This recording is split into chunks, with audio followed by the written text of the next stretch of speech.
Hey there, thank you for being here this morning. I know there are other things that you could be doing, so I'm glad that you are here. Thanks to Dave for the kind introduction, and thanks also to Eric Norton and his team from Imperious Expo, not only for creating this opportunity for us all to get together and strengthen our scene, but also for this opportunity to speak to you this morning. So there's no doubt that cannabis is an exceptionally high-risk business for entrepreneurs. And yet we've all been attracted to this industry like a moth to light, right? I mean, we're all here and we're feeling passionate about it. And we pride ourselves on participating in this industry that is one part patient care, one part booming green rush, and let's face it, one part taboo and sticking it to the man, right? So our industry is a tornado, and yet here we are. It's filled with risk. It gets messier every day, and here we are feeling passionate about it and taking those risks. So during my short keynote today, we're going to consider this dichotomy of the mess and the risk, and also why we feel so driven to be here. For newcomers to the industry, it'll be a consideration of the risks and benefits of participating in this new cannabis industry, and perhaps a warning of some new surprises that may come along when Arizona legalizes adult use in 2018. And for others who have been in the industry a bit longer, it will provide some laughs about our shared struggle up to this point.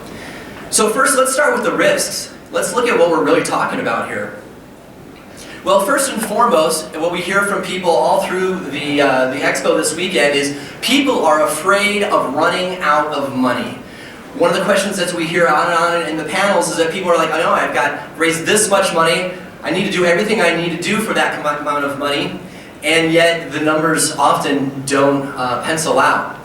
That is a very significant risk. You're an entrepreneur, you've put it all on the line, and your money is quickly draining away. Another risk, though, is that you can have an otherwise solid business model. You can be an entrepreneur who's practiced in business and coming from another industry and do everything right, and yet your state and local taxes can eat up the profit that you have, and what you're used to excluding with your taxes because of the 280E issues eats into your profits. So you can do everything right and still lose because you're not generating the appropriate profit. Not only that, but cannabis business partners make strange bedfellows. It is incredibly common across the country for people to get together, decide over smoking a bowl that they're going to start a business together, and then everything goes awry. Just because you're good toking partners, just because you're neighbors, just because you like to serve together, just because you like to hike together does not make for good business partners, especially when it's very likely that one or neither of the business partners has any business experience. They just think they know weed. These are very real risks, and these are not risks that we generally run into in other industries, because in other industries, there's usually some sort of journeyman capacity, right? Where you started as a newbie or an intern, and you become an admin assistant, and then you work your way up, and then you get some middle management experience, and then you break off and you start your own company. Well, everybody who's doing that was Prohibition era. And most of the people in Prohibition era may or may not have much experience with the sales cycle, with HR, with handling the finances. And so what we've got is a whole bunch of people who are starting businesses on passion, personal faith, and quite possibly the money of their neighbor. Let's also be aware of the high risk there is that a landlord change their mind. We see this all over the place. We all experience the pressure, right, from our friends and family to some degree about going into cannabis. I can't tell you how many times I've heard the story from cannabis entrepreneurs who were talking to me, and they said, you know, I knew that cannabis was going to be a real bitch. You know, I knew that I had to give it my all. I knew I was signing up for 7-day work weeks. I understand this is a startup. But I did not expect the parents of my children's friends to no longer let their kids come over to my house. I did not expect that the pastor at my church was going to take me aside and saying, what are you doing to the children of our parish? I did not expect that, the local shopkeeper that I normally work with every day would just start making these uncool comments about the business that we're in. And yet, we as cannabis entrepreneurs, we experience this regularly. And the more you come out, which essentially means the more success you have, the more likely that this is going to happen. And so that delineates the last risk in this section, which is divorce. It is incredibly common for any new startup to put an insane amount of pressure on a marriage.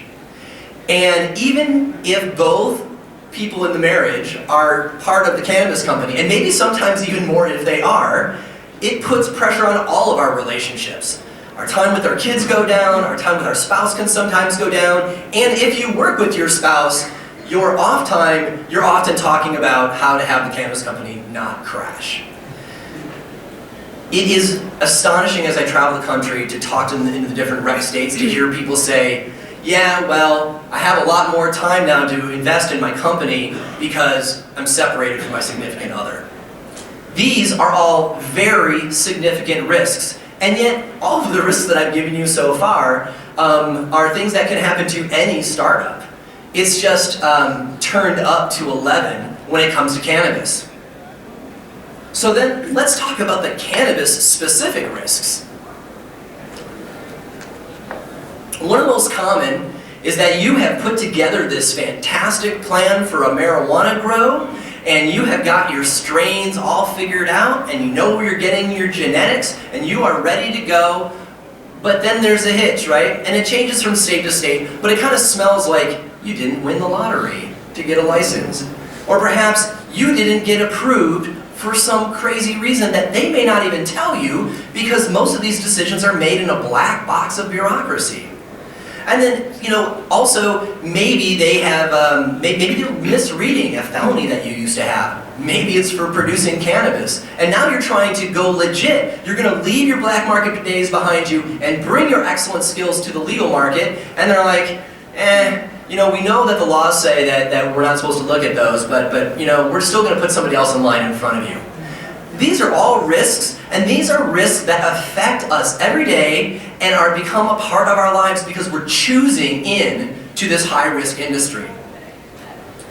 Another specific risk that comes along with cannabis is the guy or the gal who had all this money and was going to fund your program suddenly does not have all the money that was going to fund your program. And we all know, right, we're certainly not getting bank loans to start our businesses, so that means, okay, where's your money going to come from? Either somehow you are magically independently wealthy and you are going to make a big bet on cannabis.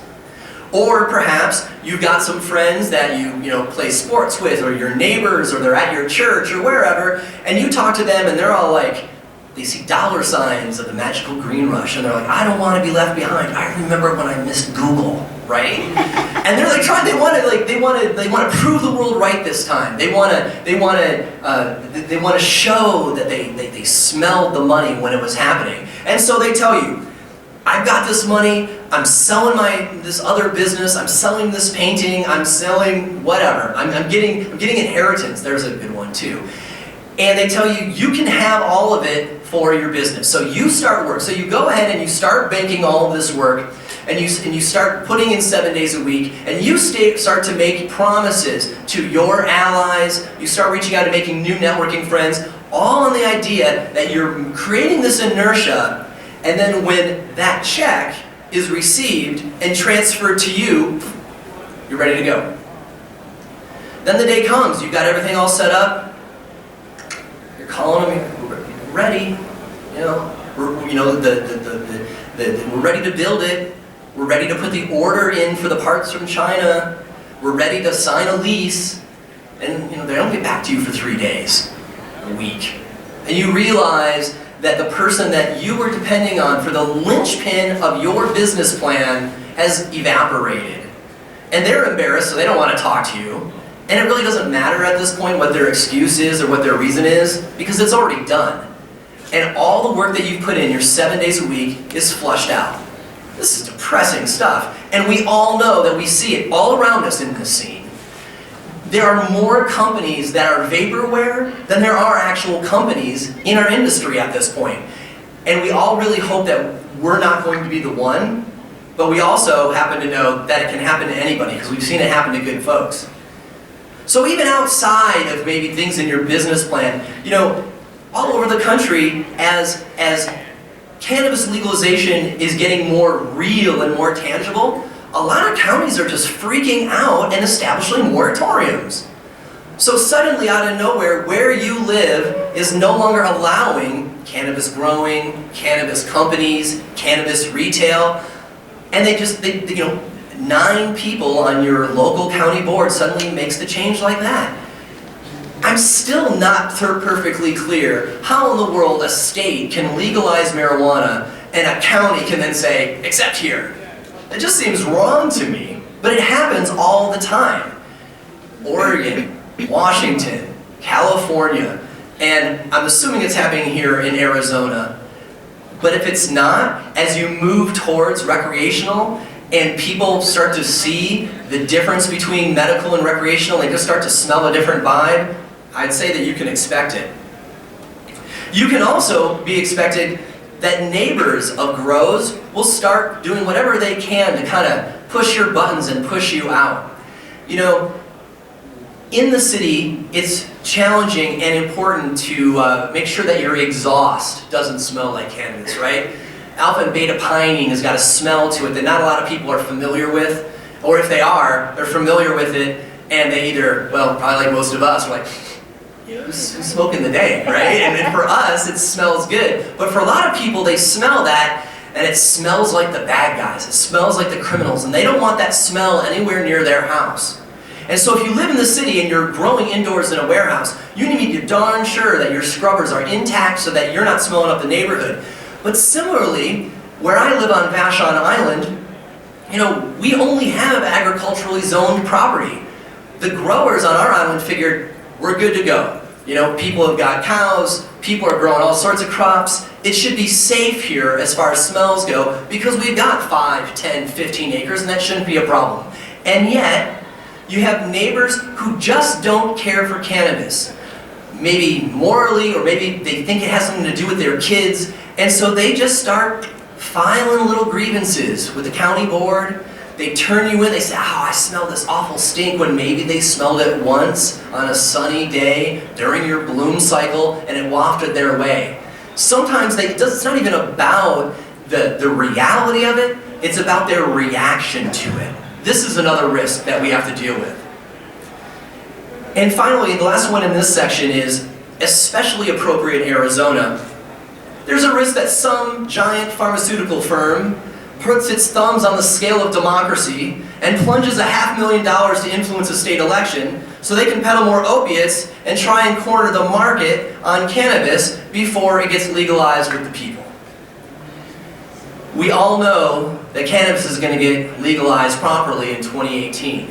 But it's a shame that corporations can put that kind of money into what is essentially a local election and tip the scales of justice towards corporate greed instead of thinking about individual rights and patient needs. Finally, raids. Now, if your first thought was raids, we don't have them, they're not in my neighborhood, and they're unlikely, I gotta tell you, you need to be prepared for it. It does not take a lot for raids to begin in your local area, because when you think about it, what we are doing is diametrically opposed to the income of traditional law enforcement. Now, it's certainly true that there is a great deal of law enforcement that supports legalization for a variety of reasons. But we also know, especially in small towns, there are local sheriffs and others with a chip on their shoulder who see this as some sort of loss. And they are looking for a way to retaliate, and they want to buy their new gear, and they love coming into your business and capturing all of your gear. So all you have to do in a lot of places in the country is simply piss somebody off. Whether it's a local sheriff, a councilman who has some influence, some mid-level bureaucratic jerk who demands some ridiculous permit that you just say, you know, this is a tax that you're putting on me locally, which is not justified based on the state law. And yet, locally, they make this permit and so they're essentially extorting you. Any of these people that I'm describing can give the green light for a raid to happen on your property. And I'm not saying it's necessarily a violent raid, but I'm saying that anytime someone comes to your property in SWAT gear and yelling, that sounds like emotional violence to me. You could just be late on your taxes. A lot of folks are late on their taxes. A lot of people are really late on their business taxes. But when it comes to cannabis taxes, we have to meet a different standard. I know of jurisdictions in California where if you're late on your taxes, just like, 3-4 business days, they know that since you can't use banks, you're sitting on cash at your place of business. And they know now they've got a reason that'll stand up in court to why they can come to your property, force their way into your safe, capture your money, and then make you fight them to receive it back. And God help you if you've got some nice CO2 extraction equipment, well, they'll take that as well, and then you're down another 6 figures for that. Plus, if you're an extractor that way, well, put you out of business because you may not have another 100K to pick it up, get it installed, and get all the necessarily finishing technology as well. There's also the possibility of ex-employee trash talk. So maybe you have an employee that worked out for a little while, but cannabis companies kind of go through employees pretty fast. And they leave with a chip on their shoulder, and they kind of want to throw you under the bus. So they go to that sheriff, that councilman, that person who gives the permit, and they said, you know what? They're violating this rule, and this rule. That is often enough to cause a raid on your property, when they should totally just send somebody, a permitting officer, to check it out. But when it comes to cannabis, people jump the gun. They go right from questioning to, we're bringing in with the guns and the flak jacket. And I thought about that for a while. Why is this? Why do they go from 0 to 100 so fast? And it's because the bureaucracy still considers us criminals. They are assuming that we've got weapons. They are assuming that we are going to resist. They are assuming that they have to be protecting their lives. And with time, this will go away, because I don't see a whole lot of violent people in this room. We're just normal folks. We're normal folks who are excited about something and we want to participate. But that's not how everybody sees us. It's okay to be cautious about going into cannabis. And it's probably really smart.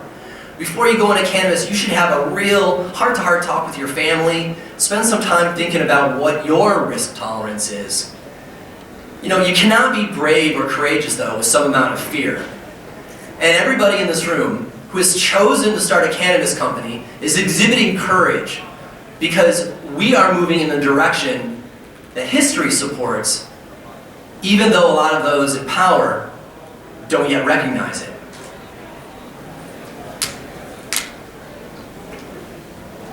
Entrepreneurs in other industries, they try to equate themselves with us. But cannabis entrepreneurs are their own breed, and like no one else. We cannot even use the bank. What is an entrepreneur without a bank and checks and the ability to move cash around and develop cash flow? We have none of that. And yet entrepreneurs in other industries say to us, oh, I could do that if I wanted to. No, you love your security too much. You are not risk tolerant in this way, and you don't care about the plan. We are different. We are odd. We're fringe. We're dreamers. Even if you're a suit-wearing finance person with an MBA, if you are in cannabis, you're still an oddball fringe dreamer to show up in cannabis and dive into all of this risk and find joy in it. Doesn't matter where you come from. The fact that you are here means you're part of this new community. All right. So now that we've covered all the depressing stuff that makes us second guess why we're even here today, let's talk about why we're here today. The title of this talk today is Risky Business: Why We Choose Cannabis. We're here because we choose to participate. We choose to be courageous in the face of messy laws,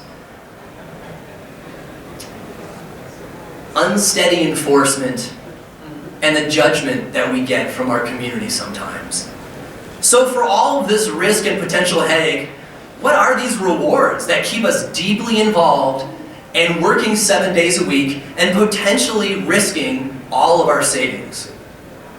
You know, this answer is different for everybody, but there are certainly some common themes. Number one, and most important to me, we are healing humans. It's as simple as that. We are self-empowering and choosing to do the good thing. We have chosen to be on the right side of history and make cannabis happen where we live. We choose to work our asses off in order to relieve the suffering of our fellow human. Now, in states that are still purely medical, that is the primary conversation that happens. How are we going to help patients? But I got to tell you, by living in and visiting other rec states, that gets lost awfully fast as soon as the rec market comes.